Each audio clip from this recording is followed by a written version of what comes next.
Morning, lovely Grow readers. Hope you're keeping well. We're obviously in the middle of a really big pandemic, but there's a pandemic or an epidemic that's probably even bigger than it, one that you know really well, and that is the one of obesity.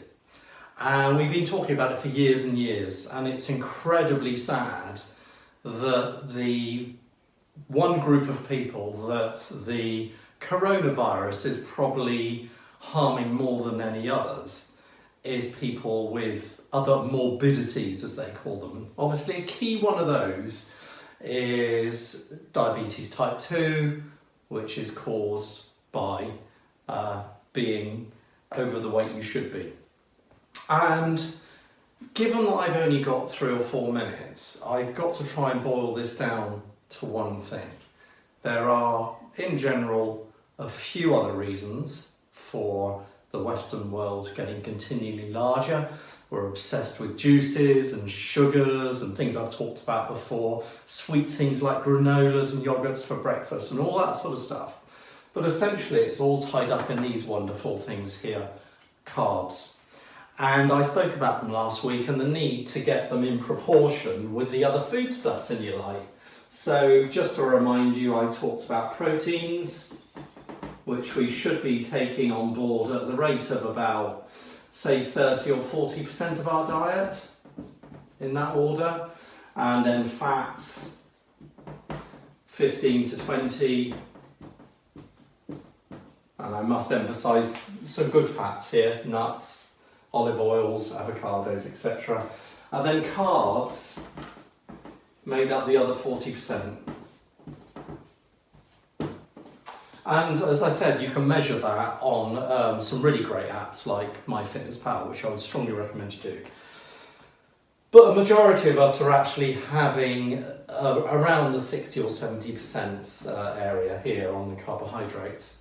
So I think I can just spend a minute, though, that might clear this up for you, because carbohydrates are every other food that is not a protein and a fat. They're not just the potatoes, the rice, the cereals, the pastas, what we call the Bayesian carbs. They are everything from, if it was on a scale, from spinach all the way through to potatoes and pasta, etc., all the way through to white sugar.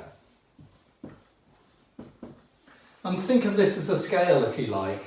On this end, we've got very simple sugars. So I'm not a chemist, but if you could look at a makeup of sugar, this molecule will be perhaps just 3. It's a very simple structure.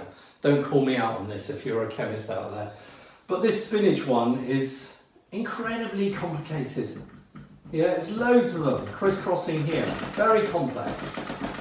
And the more you go up this scale, generally, the slower you absorb it and the better it is for you as you come up the scale from sugar to spinach. It's not necessary for you to live totally on this left-hand side. I call it driving to the left. But you need to try and orientate towards eating on this side.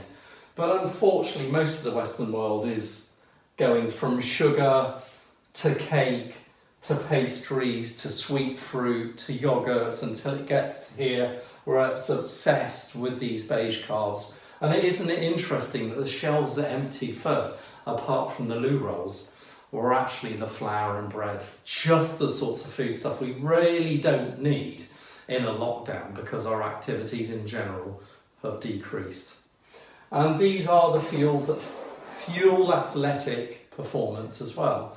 So if you are going to eat these sorts of things, then you are better probably doing it within an hour of your strong exercise. So if you remember from one of my previous talks, exercise for me is only regarded as exercise if your heart rate goes up to above 60% of its max. If you do that, then in effect you've earned the right to have your pasta, your potatoes, your toast and everything else. If you don't, I would suggest you keep on driving to the left. And if we all did that as a nation and a world, we wouldn't have these morbidities that are taking so many people out.